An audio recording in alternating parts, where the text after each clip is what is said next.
விடியலை தேடி காங்கிரஸ் கட்சி முன்னெடுத்து செல்லும் நடைப்பயணம் வாக் ஃபார் புதுச்சேரி 7வது நாள் 27/1/2026 செவ்வாய்க்கிழமை உசுடு தொகுதி தொண்டமானத்தம் பிடாரியம்மன் கோவில் அருகே துவங்கியது. இளையராஜா ஒருங்கிணைப்பில் உசுடு தொகுதி பொறுப்பாளர் மற்றும் முன்னாள் சட்டமன்ற உறுப்பினர் ஆர் கார்த்திகேயன் கொடியேற்றி துவங்கி வைத்தார்.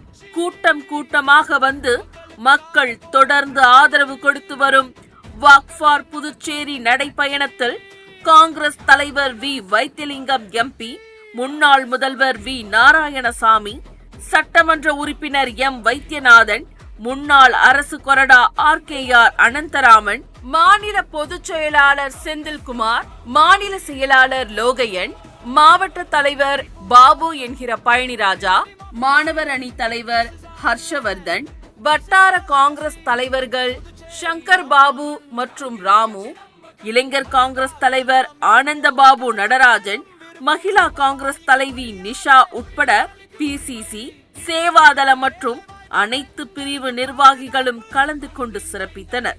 காங்கிரஸ் தலைவர்களை மாலை அணிவித்தும் மலர் தூவியும் வரவேற்றனர் பொதுமக்கள்.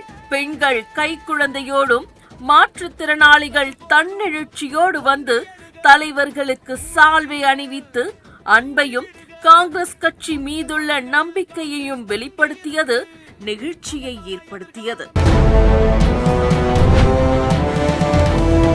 புதுவை மக்களின் ஒரே நம்பிக்கை காங்கிரஸ்.